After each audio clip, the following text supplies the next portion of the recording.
उज्जैन महामंडलेश्वर मंदाकिनी दीदी का video viral हुआ है, जिसमें संतों के साथ वे विवाद करती हुई नजर आ रही हैं। तो वहीं महामंडलेश्वर ज्योतिर्मयानंद जी ने बताया कि पूरा विवाद आश्रम पर कब्जे को लेकर है। साध्वी मंदाकिनी ने भी इस घटना पर कहा था कि मैं हमेशा परमधाम आश्रम में जाकर ही कथा करती हूँ, लेकिन कुछ संतों के द्वारा परमधाम पर कब्जा करना चाहते हैं। इसको लेकर आए दिन इस तरीके के विवाद खड़े हो रहे हैं।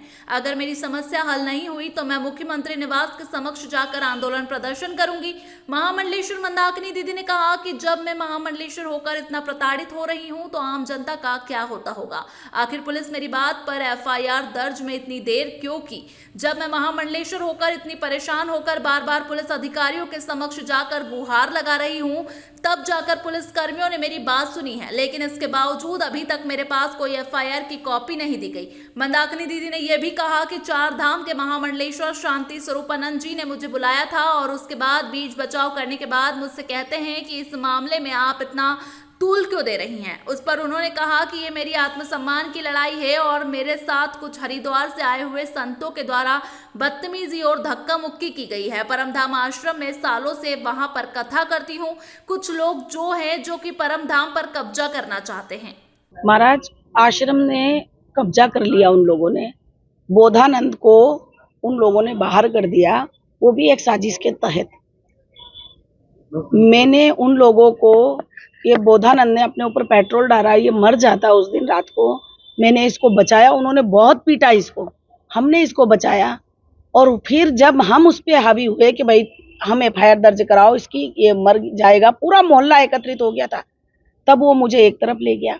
उसने मेरे साथ गंदी हरकत की।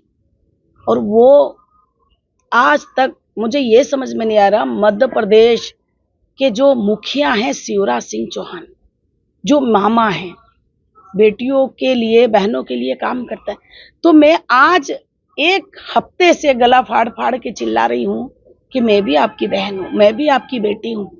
तो मुझे ये समझ में नहीं आ रहा कि मध्य प्रदेश सरकार क्या चाहती है, सनातन धर्म का पतन करना या सनातन धर्म को मिटाना। जिस पार्टी जो बीजेपी हमारी, एक मोदी जी इतना बड़ा संकल्प लेके चल रहे हैं, शिवराज सिंह उस पे मिट्टी घुमा रहे हैं। यहाँ पे आपने आत्मदाह की? मैं आत्मदाह करूंगी मैं। सिर्फ बाबा महाकाल की सवारी में कुछ ना हो, मेरे बाबा की सवारी साहन से निकले, मेरे बाबा नगर भ्रमण में साहन से जाए, इसलिए मैं ना तो महाकाल की सवारी में दर्शन करने पहुंचूंगी, ना मैं महाकाल की सवारी में कुछ करूंगी। और अगर कोई करता भी होगा उसको भी रोकेगी मंदाकिनी पुलिस। आपकी एफआईआर दर्ज हो चुकी है? मेरी एफआईआर दर्ज हो चुकी है। ये आईजी साहब ने भी मुझे बोला है, एसपी साहब ने भी मुझे बोला है, कुछ अधिकारी ने भी मुझे बोला है, परंतु मुझे विश्वास नहीं है जब तक मैं एफआईआर की कॉपी मेरे हाथ में ना आ जाए। आखिर विवाद का मुख्य कारण क्या है? विवाद का मुख्य कारण ये है कि जो बोधानंद वाला आश्रम है, परमधाम आश्रम, जो वो जिस आश्रम में जो झगड़ा हुआ है, बोधानंद के को निकालने की 1.5 साल से प्रक्रिया चल रही है। जो सामने वाली महिला 1.5 साल से इसको मार रही है, पीट रही है, इसको थाने में इसके नाम की गंदी गंदी एफआईआर दर्ज करा रही है।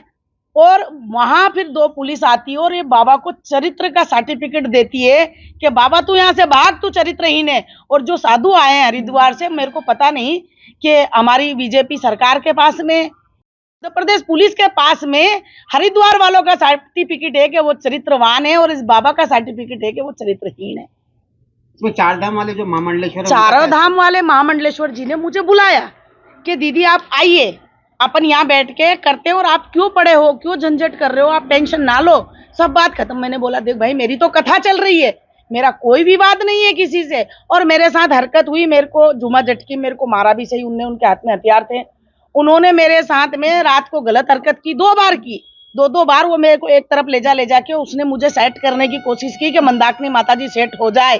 तो ये बात ज्योतिर्मयानंद भूल चुका है, पुलिस प्रशासन भूल सकती है कि मंदाकिनी माताजी चुप बैठ जाएगी। अगर मेरा इंसाफ नहीं हुआ, मैं उसको 7 ताले में भी वो छुप जाएगा, 7 समुंदर पार भी चला जाएगा, तो मैं चुप नहीं बैठूंगी।